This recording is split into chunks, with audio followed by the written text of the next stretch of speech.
Bonsoir à toutes et à tous, ravi de vous retrouver sur 8 Mont-Blanc. Il est 18h, c'est l'heure du journal préparé par l'ensemble de la rédaction. Voici les titres de ce mardi 21 mars 2023. Les curés font du ski, ce n'est pas le titre du nouveau film de Patrice Lecomte, mais bel et bien ce qui s'est passé ce mardi matin. Au Gé, la station des Portes du Soleil a accueilli une trentaine de prêtres pour une rencontre sportive particulière, haute en couleurs. Et puis nous irons ensuite en Savoie, au Ménuire plus précisément. Emmanuel Jaude a pu constater qu'à plus de 2000 mètres d'altitude, le bilan de la saison hivernale est plutôt bon, avec même des records de fréquentation. Je vous en parlais dans les titres. Un drôle de slalom avait lieu ce mardi au Gé. La station a accueilli une trentaine de prêtres pour une rencontre sportive particulière. Chaque année, ces hommes de foi sont rassemblés pour le challenge Alfred Delavet. Ce curé originaire de la station Haut-Savoyarde a créé un événement fédérateur et convivial. Victoria Lopez a chaussé les skis aux côtés de ses compétiteurs en Soussanes. Reportage. Il paraît que l'habit ne fait pas le moine. Sous ce skieur en soutane se cache pourtant bien un prêtre qui participe à un slalom un peu particulier. Une trentaine de curés, de diacres ou encore de bonnes sœurs prennent le départ du challenge Alfred Delavet. La soutane, ça ralentit. Ils sont venus de toute la France, mais aussi de Suisse et d'Italie. Le diacre Maurice Sessou de l'abbaye Saint-Maurice dans le Valais en est à sa 3e édition.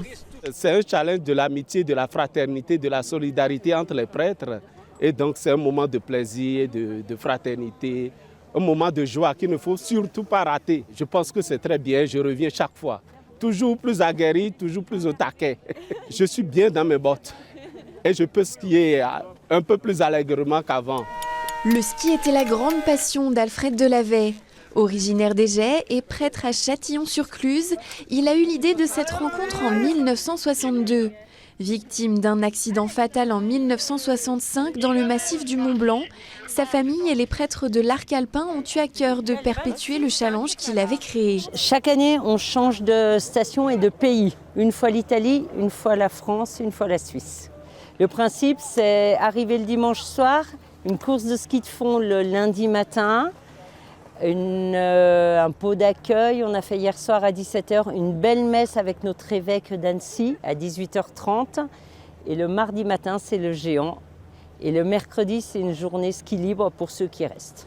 Un programme bien rempli qui permet à ces représentants de l'Église de se retrouver et d'échanger sur leur rôle et leur mission dans leurs paroisses respectives.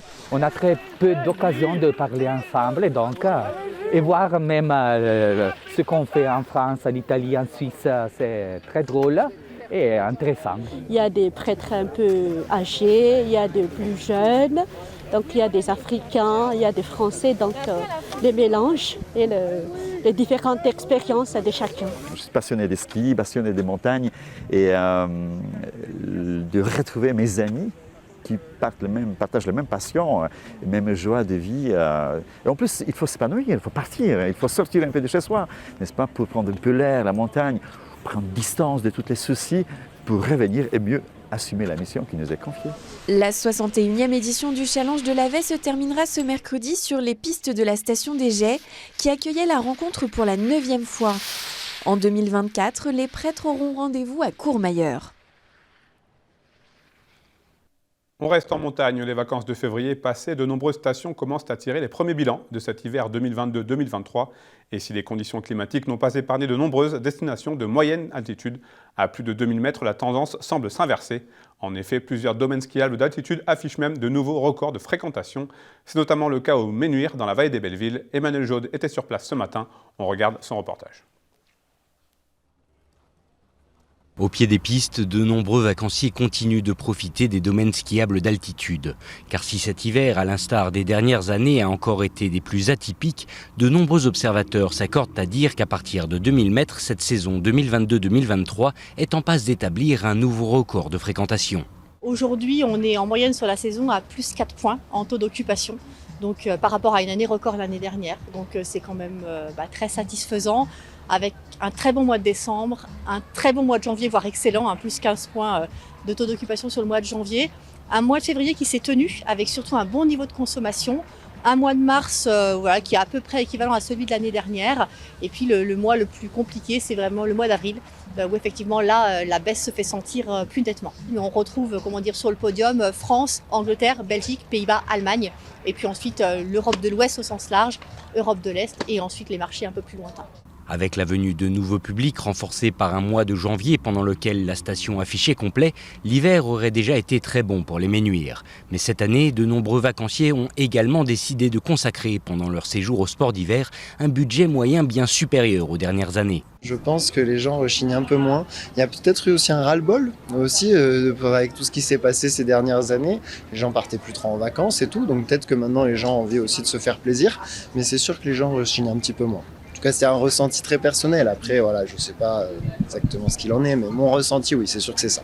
En fait, je m'en rends surtout compte à la location, où on fait vraiment beaucoup plus de loc, donc je me dis que les gens viennent beaucoup plus facilement en vacances. Voilà. Et pour finir la saison, il reste maintenant à tenir un mois d'avril qui s'annonce par contre assez peu fréquenté dans les stations savoyardes, enregistrant pour l'instant un recul de 15 points par rapport à la fréquentation de l'année dernière.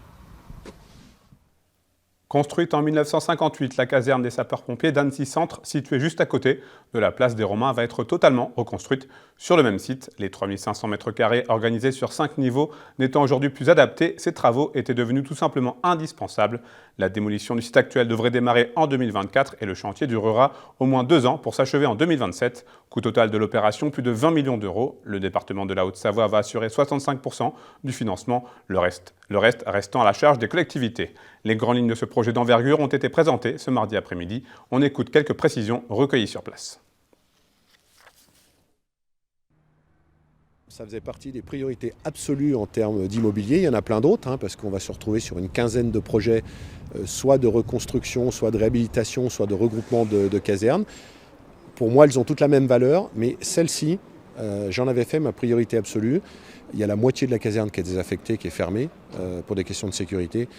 C'est plus du tout compatible avec le nombre d'interventions, puisque nous sommes sur la caserne d'Annecy Centre, pour le reste du département, dite la caserne des Romains, 8200 interventions par an. C'est à elle seule 15% de la totalité des interventions des sapeurs-pompiers en Haute-Savoie. C'est la première caserne de Haute-Savoie. C'est une excellente nouvelle, puisque les sapeurs-pompiers de la Haute-Savoie, et particulièrement les pompiers d'Annecy, avaient besoin de cet équipement moderne pour garantir la sécurité de tous les Annéciens. Les 2 années de travaux vont modifier les habitudes des sapeurs-pompiers d'Annecy, mais les sapeurs-pompiers sont de très bonne constitution. Ils savent que pour avoir de meilleures conditions de travail demain, il faudra, ou plutôt après-demain, il faudra que demain ils acceptent quelques désagréments, mais on a l'habitude de vivre ou de travailler plutôt en situation difficile, donc là ce sera qu'une période temporaire. Un petit mot de sport, les meilleurs télémarqueurs et télémarqueuses de la planète sont à Muren en Suisse toute cette semaine pour les championnats du monde. L'épreuve classique première course de ces mondiaux avait lieu aujourd'hui et chez les hommes, un Français a brillé. Elie Nabo, qui a terminé 2e du classement général de la Coupe du Monde, a pris sa revanche en remportant le titre mondial devant le Suisse Bastien Dayer, vainqueur du Gros Globe cette année. Je vous propose d'écouter sa première réaction recueillie par FFS TV. Ouais, c'est bien allé. Ouais. Si on m'avait dit que j'allais être champion du monde en classique cette année en début de saison, j'aurais pas forcément cru. C'est pas ma discipline favorite, mais aujourd'hui tout s'est bien déroulé malgré quelques accros dans le géant. Mais ça a suffi pour empocher le titre. C'était dur, c'était long, les jambes brûlaient. Mais ça tient pour 9 centièmes, donc aujourd'hui ça a tourné en ma faveur après être passé proche de 2 petits globes. C'était un peu frustrant la semaine dernière. Et donc vraiment ravi, mais j'ai un peu de mal à réaliser pour le moment. Ouais. Une dernière information avant de se quitter, le tunnel du Mont Blanc sera totalement fermé à la circulation pendant 15 semaines, soit du 4 septembre au 18 décembre prochain. Cette fermeture est due une nouvelle fois aux travaux effectués sur l'ouvrage depuis l'année dernière. Après la chaussée, ce sont cette fois 600 mètres de voûte qui vont être remplacés. ATMB a déjà fait savoir que de nouvelles périodes de fermeture auraient lieu en 2024. Et j'ajoute qu'en Savoie, c'est le tunnel des Monts qui va faire l'objet de travaux de maintenance et d'entretien. Les opérations se dérouleront la nuit de 20h à 6h du matin sur 2 semaines, du lundi 27 au vendredi 31 mars et du lundi 3 avril au vendredi 7 avril. Ce chantier impactera lui aussi les conditions de circulation. C'est la fin de cette édition. Merci à vous pour votre fidélité à l'information sur 8 Mont Blanc. Merci à toute l'équipe. Tout de suite, c'est Thierry Paulme pour la météo. Place ensuite à l'aparté de la rédac avec Émilie Talon, autrice qui est venue nous présenter son dernier ouvrage, Vertige perçant. Passez une très belle soirée. Prenez soin de vous et de vos proches. Je vous retrouve mercredi, même endroit, même heure pour le JT sur 8 Mont Blanc.